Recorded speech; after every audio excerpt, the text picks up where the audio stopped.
사람은 변한다. 아니, 사람은 변하지 않는다. 사람은 변한다는 말이 맞을까요? 아니면 사람은 변하지 않는다라는 말이 맞을까요? 어떤 말에 더 공감이 가십니까? 어떤 사람들은 변한다라고 생각할 수도 있고, 어떤 사람들은 변하지 않는다 할 수도 있고, 또 어떤 사람들은 조건을 달아 어느 나이 이상을 넘은 사람은 변하지 않는다라고 말하는 사람도 있을 것입니다. 사람이 변하기가 어렵다는 것을 나이가 들면 들수록, 시간이 흐르면 흐를수록 더 공감하게 되는 것 같습니다. 변하기가 쉽지 않은 이유는 오랜 시간 동안 접해온 문화와 환경, 정립된 가치관으로 인해 자신의 고집을 버리지 않고 자신의 경험을 의존하기 때문입니다. 우리가 살아가는 세상에서는 나이나 다른 것으로 자격 제한을 두어 변하지 않는다라고 말할 수 있습니다. 그러나 우리 하나님의 손에 붙잡히면 사람은 마지막 순간까지 변합니다. 하나님께서 우리들을 포기하지 않으시고 끝까지 우리를 이끄시고 인도하시기 때문입니다. 오늘은 니고데모라는 한 인물을 통하여서 사람은 변하는지 변하지 않는지를 생각해보고 우리는 현재 어느 자리에 서 있는지에 대해 살펴보고자 합니다. 니고데모라는 인물은 세 개의 복음서에서는 그의 이름조차 언급하지 않고 오직 한 복음서에서만 이를 주목하고 있습니다. 요한복음에만 3번 등장합니다. 요한복음 3장, 7장, 19장에 등장합니다. 왜 요한복음의 저자 요한만이 니고데모를 주목하고 있는지 3번 요한복음에 등장하는 니고데모는 우리들의 현재 위치가 3장의 니고데모인지 7장의 니고데모인지 19장의 니고데모인지를 생각하게 해줄 것입니다. 오늘의 주인공은 니고데모입니다. 간단한 정보를 보겠습니다. 니고데모를 설명하는 말들을 종합해보면 바리새인이고 유대인의 지도자이고 사내들인 공의의 회원이자 율법에 정통한 랍비라고 기록되어 있습니다. 니고데모라는 이름은 신약 시대에 헬라인들과 유대인들이 흔히 사용하던 이름으로 그 뜻은 백성의 정복자, 이긴 백성이라는 뜻을 가지고 있습니다. 바리새인이라는 뜻이 무엇입니까? 바리새인의 헬라어 파리사이온의 뜻은 분리된 자들이라는 뜻으로 유대 종교의 한 종파였습니다.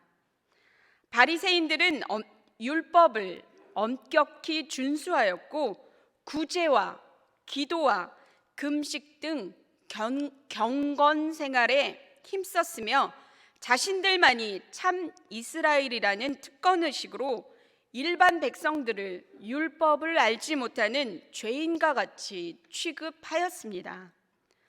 구별된 자들로서 하나님 앞에 거룩한 모습으로 서려는 처음 시작은 나쁘지 않고 훌륭했으나 시간이 흐르면서 예수님께 책망을 받는 사람들이 되어 버렸습니다.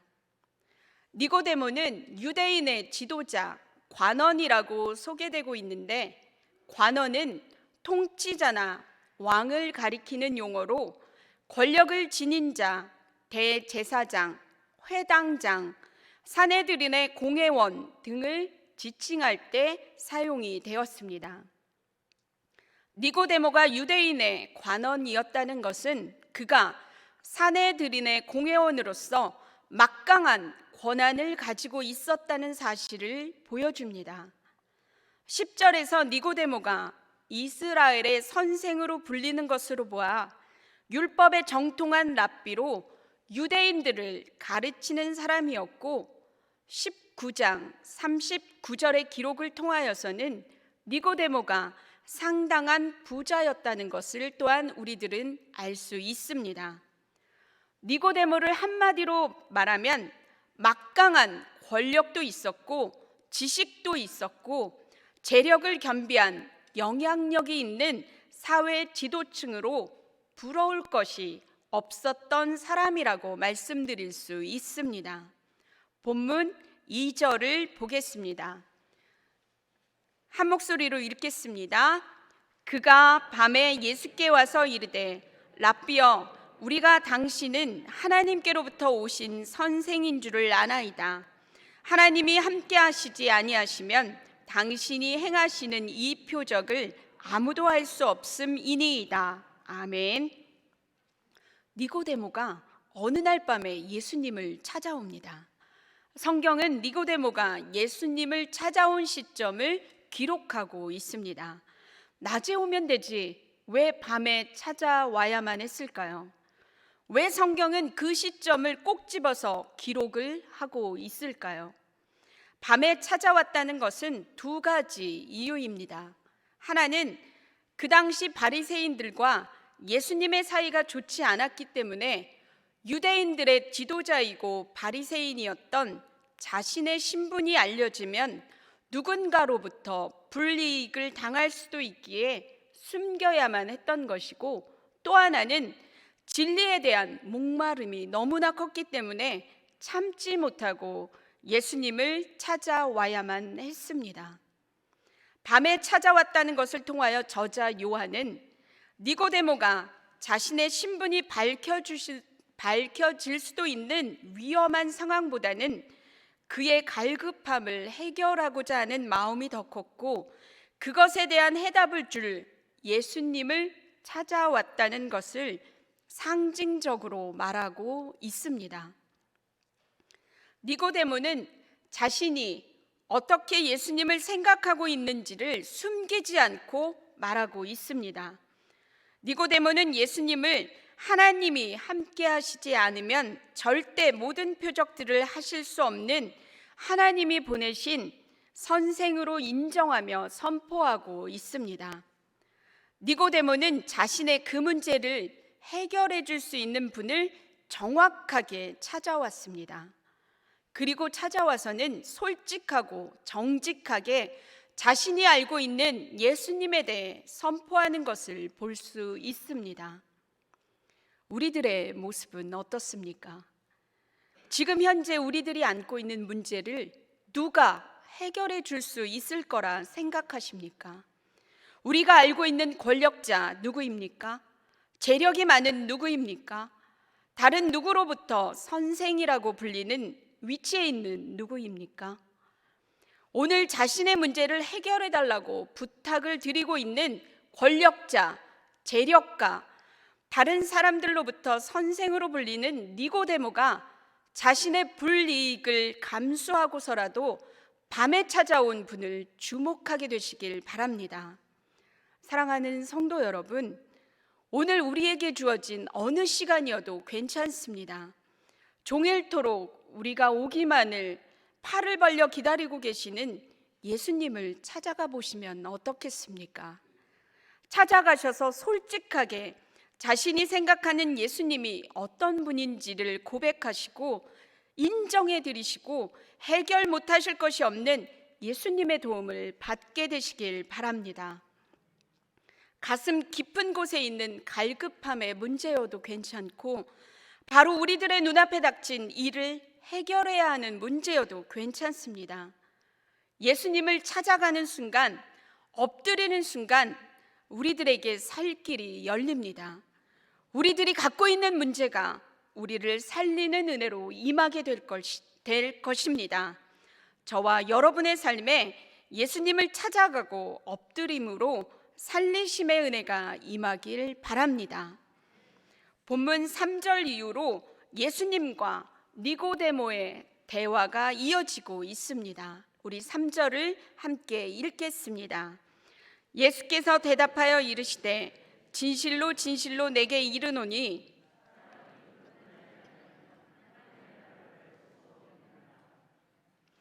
하나님의 나라를 보려면 거듭나야 하는데 라고 예수님께서 말씀하시자 거듭남의 의미를 모르고 있던 4절의 니고데모는 이렇게 질문하고 있습니다. 그럼 제가 나이도 많은데 다시 어머니 뱃속으로 들어가야 합니까? 이 대답이 바리새인이고 유대인의 지도자 랍비가 한 말입니다. 거듭난다라는 말의 뜻은 위로부터, 하늘로부터 다시 태어난다는 뜻이므로 니고데모의 질문은 예수님이 말씀하신 거듭남에 대한 대답이 아니었습니다. 예수님께서는 다시 5절에서 하나님의 나라에 들어갈 수 있는 방법을 물과 성령이라고 말씀하십니다. 물은 육체적인 탄생이고 성령은 영적인 탄생을 말합니다. 이 말을 들은 니고데모의 반응은 9절에서 어찌 그러한 일이 있을 수 있나이까? 라고 질문을 하자 10절에서 예수님이 그에게 일침을 가하십니다. 너는 이스라엘의 선생으로서 이러한 것들을 알지 못하느냐? 예수님은 하늘의 것, 영적인 것을 말씀하고 계시는데 니고데모는 영적인 것이 아닌 육적인 것으로 그것을 알아들었고 이야기를 이어감으로써 바리새인이고 지도자이고 선생으로 불리던 그가 영적인 무지 가운데 어두움 가운데 있었다는 것을 드러내고 있습니다. 니고데모는 나라를 구성하는 구성원 중에 그 어떤 누구보다도 뛰어난 이스라엘의 선생님인데도 불구하고 예수님의 말씀을 알아듣지 못하고 영적인 비밀을 모르고 있었습니다. 예수님과 니고데모의 대화를 통해서 우리가 생각해 보아야 할 것은 높은 지도자의 위치에 있다고 해서 영적인 비밀들을 아는 것은 아닙니다. 사랑하는 성도 여러분, 우리가 자랑하는 높은 지위는 우리를 하나님 나라에, 하나님을 아는 신비에 이르게 하지 못함을 잊지 마시기 바랍니다. 오늘 우리가 가진 그 어떤 육적인 조건도 우리를 거듭남으로 인도해 줄 수 없고 오직 예수 그리스도를 믿는 믿음으로 성령으로 인쳐진 다시 태어난 사람만이 영적인 무지에서 벗어날 수 있습니다. 우리가 어떤 영적인 무지 가운데 갇혀 있는지, 교만함으로 그 무지를 포장하고 있는 건 아닌지, 예수님께서 하늘의 비밀을 말씀해 주시고 계시는데 인간적인 우리들의 방법을 고수하며 살고 있지는 않은지 자신을 들여다보고 점검해야 합니다. 그리고 니고데모처럼 예수님을 찾아가시기 바랍니다. 낮이건 밤이건 중요하지 않습니다. 예수님 앞에 찾아가서는 오늘 나에게 영향력을 미치는 예수님은 살아있는 예수님인지 이름만 있고 죽어있는 예수님인지를 솔직하게 말씀드리며 하늘나라의 신비를 알게 되므로 니고데모가 들었던 이스라엘 선생으로서 이런 것들을 알지 못하느냐라는 말을, 책망의 말씀을 저와 여러분의 삶에서는 한 사람도 듣지 않게 되길 바랍니다. 3장에서 니고데모가 서 있는 자리는 예수님의 말씀을 전혀 알아듣지 못하는 어두움, 영적인 무지 가운데 있습니다. 7장의 니고데모의 모습은 어떤지를 보겠습니다. 7장의 배경은 초막절날입니다. 예수님께서 점점 십자가를 지셔야 하는 시간이 다가오고 있습니다. 예수님께서는 그동안 수많은 표적들을 행하셨습니다. 2장의 혼인잔치를 통하여 물을 포도주로 바꾸셨고 4장의 왕의 신하의 아들을 고치셨고 5장에서는 베데스다 연못가에서 38년 된 병자를 고치셨으며 6장에서는 물고기 2마리와 보리떡 5개로 5,000명이 넘고도 남는 표적들을 행하셨습니다. 많은 표적들을 보고 들었으면 무리들이 예수님을 믿을 것도 같은데 무리들은 온전히 예수님을 믿지 못하고 있는 상황입니다. 왜 그렇습니까? 이것은 자신의 필요가 채워지는 것을 경험한 것이 아니라 다른 사람, 남의 일로 표적이 일어났기 때문입니다. 초막절 잔치가 절정에 도달했을 때 예수님의 가르침 또한 절정에 이르게 됩니다. 조용히 남들 모르게 예수님의 메시아이심을 인정하는 사람도 있었고, 그렇지 않은 사람이 많이 있는 상황에서 예수님의 출신의 문제가 되고 있습니다. 갈릴리 나사렛에서 무슨 선한 것이 나겠어? 라고 생각하는 사람들이 예수 그리스도를 메시아로 인정하지 않습니다. 메시아일 리 없다는 확고한 생각은 예수님을 인정하지 않는 영적인 교만 또한 낳게 합니다. 유대 당국자들은 예수님을 체포하기 위해 기회만 보고 있습니다. 예수님을 체포하려는 시도만 요한복음 7장에 5번이 기록이 되어 있습니다. 그런데 성경은 그들 중 누구도 예수님에게 손을 대는 자가 없었다라고 기록하고 있습니다. 왜 체포하지 않는 것입니까? 아직은 때가 되지 않았기 때문입니다. 예수님께 손도 대지 못하고 귀에만 엿보다 돌아온 아랫사람들과 바리새인과 제사장들의 대화입니다. 45절에 대제사장과 바리새인들이 어찌하여 잡아오지 아니하였느냐라고 묻자 아랫사람들이 대답하는 장면이 46절에 기록되어 있습니다. 우리 한 목소리로 읽겠습니다. 아랫사람들이 대답하되 그 사람이 말하는 것처럼 말한 사람은 이때까지 없었나이다 하니 아멘. 어찌하여 잡아오지 않았냐라고 물었기 때문에 그 대답은 잡아오지 못한 이유를 말하면 됐습니다. 그런데 아랫사람들은 그 사람이 말하는 것처럼 그렇게 말하는 사람이 없었어요. 이 사람은 뭔가 다른 것 같습니다 라고 대답합니다. 이 고백에서 우리들이 유추할 수 있는 것은 뭔가가 있긴 있는 것 같은데 설명할 수도 부인할 수도 없는 메시아로서의 인정이고, 사람들이 동요되고 있는 느낌이 함축되어 있습니다. 이 말을 들은 바리새인들의 반응은 미혹되면 안 돼. 예수님이 메시아가 아니야. 메시아가 아닌데 자신이 메시아인 것처럼 행하고 있는 거야. 너희가 율법을 몰라서 그래. 저주를 받을 거야 하며 자신들이 알고 있는 율법을 들이대고 있습니다. 그때 니고데모가 51절에서 말을 이어가고 있습니다. 함께 읽겠습니다. 우리 율법은 사람의 말을 듣고 그 행한 것을 알기 전에 심판하느냐. 아멘. 율법의 전문가인 니고데모는 자신이 알고 있는 지식으로 바리새인들이 잘못하고 있는 것을 지적합니다. 우리 율법이 누군가를 판단할 때에는 그 사람의 이야기를 다 들어보거나 행한 모든 일을 자세히 조사하고 평가해서 판단하는데, 그렇게 하지도 않고 답을 미리 정해놓고 예수님을 죽이려고 하고 판단하는 것은 잘못된 것이다 라고 말합니다. 달라진 니고데모가 느껴지십니까?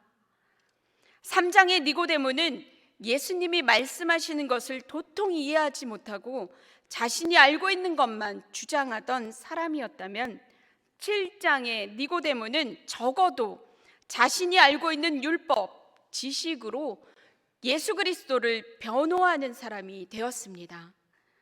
누군가에게는 그 율법이 다른 사람을 정죄하여 죽이는 것으로 사용이 되어지고, 또 누군가에게는 자신이 알고 있는 율법으로 다른 사람을 살리는, 변호하는 것을 보게 됩니다.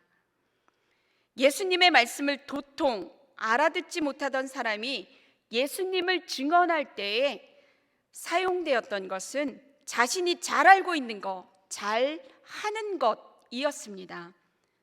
우리 성도님들은 잘 알고 계시거나 잘하는 것이 무엇입니까? 어떤 분야의 전문가이십니까? 하나님은 자신이 가지고 있는 것, 잘 알고 있는 지식, 경험한 것을 사용하십니다. 우리가 가지고 있는 강점이 무엇인지를 생각해보고 그것이 다른 사람을 판단하는 잣대가 되지 않고 선하게 사용이 되어 영적 무지에서 예수님을 변호하는 자리로 변하여 가는 저와 여러분의 삶이 되길 바랍니다. 7장에 니고데모가 서 있는 자리는 자신이 잘 알고 있는 율법을 가지고 남을 정죄하는 것이 아니라 예수님을 변호하는 자리에 있었습니다. 19장에 니고데모는 어떤 모습을 하고 있는지 보겠습니다. 십자가를 지시기 바로 직전에 예수님으로 갖은 모욕과 고난을 받으시는 내용이 담겨져 있습니다.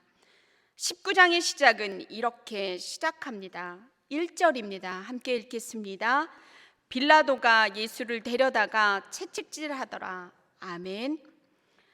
예수님을 못 박으라는 유대인들의 거듭된 요청으로 빌라도는 결국 예수님을 십자가에 내어줍니다. 군병들은 예수님께 십자가를 지우고 골고다로 끌고 가서 두 사람의 제수와 함께 예수 그리스도를 십자가에 못 박습니다. 본문 19장 38절에서 40절에는 두 사람이 등장하고 있습니다. 함께 읽겠습니다. 아리마대 사람 요셉은 예수의 제자이나 유대인이 두려워 그것을 숨기더니 2일 후에 빌라도에게 예수의 시체를 가져가기를 구하매 빌라도가 허락하는지라 이에 가서 예수의 시체를 가져가니라. 일찍이 예수께 밤에 찾아왔던 니고데모도 모략과 침향 섞은 것을 100리트라쯤 가지고 온지라. 이에 예수의 시체를 가져다가 유대인의 장례법대로 그 향품과 함께 세마포로 쌌더라. 아멘. 예수님께서 돌아가신 것이 끝이라고 믿는 사람은 이 장면에 등장할 수 없습니다. 그런데 요셉과 니고데모는 달라졌습니다. 그들은 예수님의 죽음을 끝이라 생각하지 않았습니다. 예수의 제자이나 유대인이 두려워 숨었던 요셉은 예수님의 시체를 가져가는 역할을 했고, 밤에 찾아왔던 니고데모는 예수님의 시신을 가져다가 장례를 하며 자신의 것을 아낌없이 예수님께 내어드리고 있습니다. 니고데모의 완전히 달라진 모습입니다. 19장의 이 자리는 니고데모가 떠나도 아무도 뭐라고 하는 자리가 아닙니다. 내가 지금까지 믿었던 예수님 가짜였네. 어떻게 저렇게 힘없이 십자가에서 돌아가실 수 있어 하며 욕하고 떠나도 괜찮은 자리였습니다.